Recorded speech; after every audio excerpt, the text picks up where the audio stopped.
It's about 1:15 and time now for What's Trending. We'll check this story out. On first glance, this cave lion cub might look like it's just sleeping, but in fact, it's a more than 28,000-year-old specimen found nearly perfectly preserved in ice.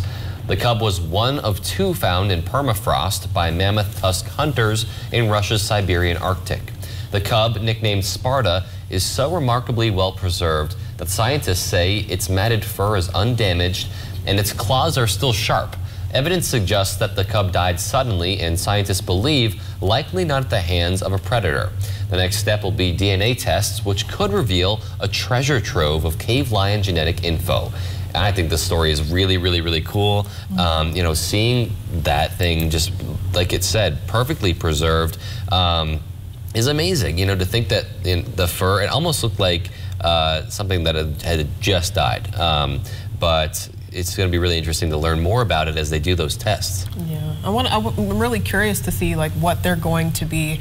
I don't know, maybe you would have a better idea what they're going to really find out. They say the genetics, but I mean, is it going to be like a certain, I don't know, breed of it or something? I'm not sure. Like, I don't know. Like, I don't even know if that is a species that's still going or what. You'd be looking at breeds, and of course, you notice whenever, like, take our freezer for example, anything that's in a freezer tends to last a lot longer too. It's protected, it's preserved too.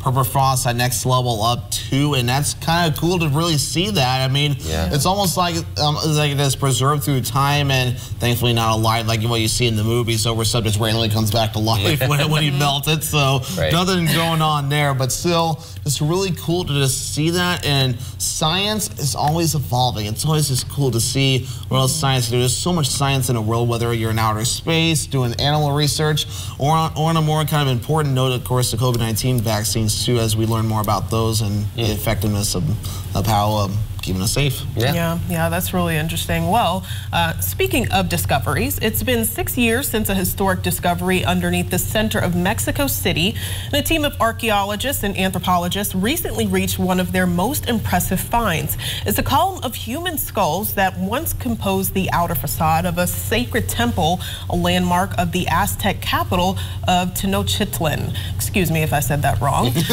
That's where Mexico City stands today. And the archaeological discovery comes 500 years after Spanish forces seized the Aztec capital.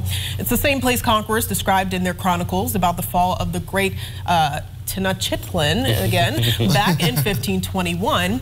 And the archaeological find that was first discovered in 2015 in the basement of an old house under renovation. Wow. One of the archaeologists involved in the project says the sacred temple of Zompantli is not a monument of death, but rather of life. Good job with those words there. I know I didn't say one of those right, but I definitely tried. But I think this is really interesting here. It's kind of like, for me, when I see something like this, I think it's a little creepy, but really fascinating at the same time. A matter like if I would go in there though, I feel like, I don't know, it would just be like a scary movie or something, but I think it's very fascinating. I do too, and I think that we see a lot of these stories too where people like are in their homes and they find these crazy things that have been there. Like last week it was bees. There was like millions of bees in this one home. Or you know, like super old whiskey in the walls or whatever it is, but this one might have to take the cake. Hey, let's just be thankful it's not Halloween, or otherwise it might be a little bit more spooky, right? Sure, it's coming up though. Yeah, coming up soon before you know it, but meanwhile though, the Olympic Games in Tokyo have come to an end. Anyone else sad about that? Yeah, a little bit. Yeah, a little bit sad. It was just so cool to watch all of that.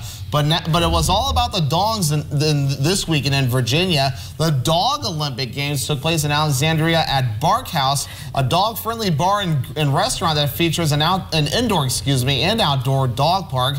Dogs of all kinds perform stunts and tricks, and of course they even participated in a donkey costume contest. How cute. And organizers say a portion of the proceeds for the games will go to benefit the Special Olympics. And you know, that's also just really cool to see what can really happen from the Olympics. So it's just that you see kind of these little, I guess, mimic Olympics. I won't kind of the best way to put it, where you kind of what is it, you kind of imitate is kind of the best way to come up with right now. But it's all for good causes like this too, where you raise money and just give it to a good cause. And the Olympics is just a good way to bring people together. We saw that a lot with these Olympic Games, with other countries embracing one another, which we all need to embrace now. Oh, absolutely. Absolutely. And I love this idea too, getting dogs involved, because who doesn't love our furry friends. And, you know, the concept of a dog-friendly bar sounds pretty awesome to me. With a dog park included, we need one of those up here. Yeah, I don't have a dog, but I would be there a lot just to go meet other dogs and enjoy myself. Well, but I thought that was really I know cute. in Rhinelander there are some dog-friendly bars and grills, but also some dog parks, so we just need to put all those together. Sure.